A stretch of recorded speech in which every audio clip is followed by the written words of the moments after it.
warahmatullahi wabarakatuh. Perkenalkan, nama saya Rosita Sulasti, ROSITA, Rosita, dari kelas 11 akuntansi 1. Tarak Takdung 2020. Tarak takdung, tarak takdung, tarak takdung. Para renten Bapak Ibu. Saya berdirinya di sini ingin mempresentasikan tentang administrasi pajak, PAJAK, pajak. Nah, di sini saya mau tanya nih, untuk apa uang pajak itu? Untuk apa ya? Coba saya pikir-pikir dulu ya.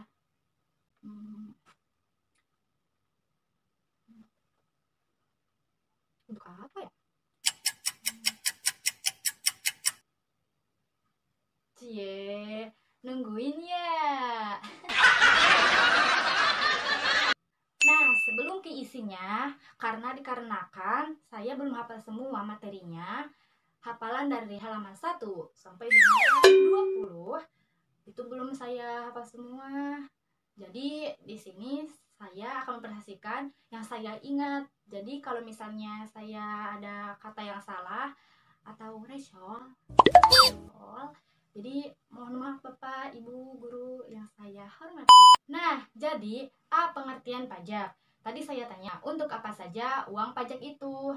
Jadi, sumber pembiayaan penyelenggaraan negara seperti pembayaran gaji pegawai negeri, polisi, presiden, dan hakim. Yang kedua, definisi pajak. Pajak adalah lurah rakyat kepada kas negara yang berdasarkan undang-undang yang dapat dipaksakan dengan tiada mendapat jasa timbal atau kontraprestasi yang langsung digunakan untuk membayar pengeluaran umum.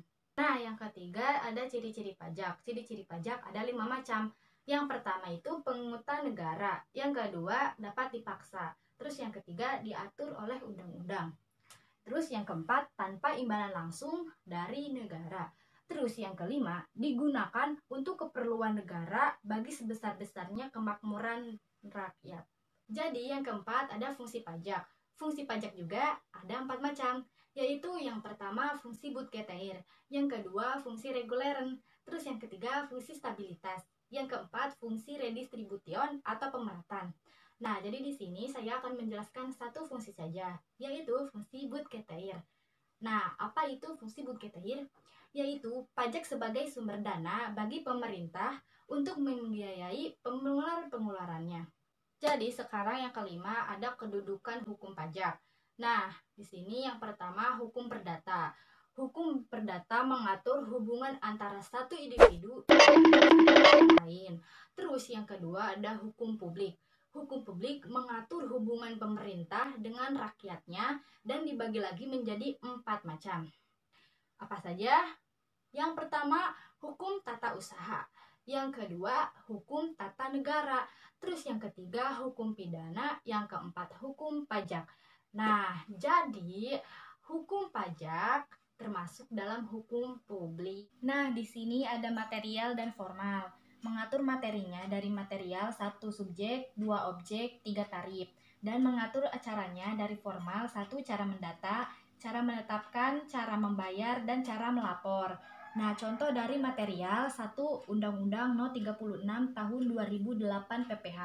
Dan contoh dari formal 1 Undang-Undang No 16 Tahun 2019 KUP. Nah, ada juga timbul uang pajak. Jadi yang pertama menurut ajaran material. Nah, jadi jika ada sesuatu yang menyebabkan seperti ini, nah jadi yang pertama pembuatan-pembuatan, keadaan-keadaan, dan peristiwa. Terus yang kedua ada menurut ajaran formil. Nah, jadi jika ada sesuatu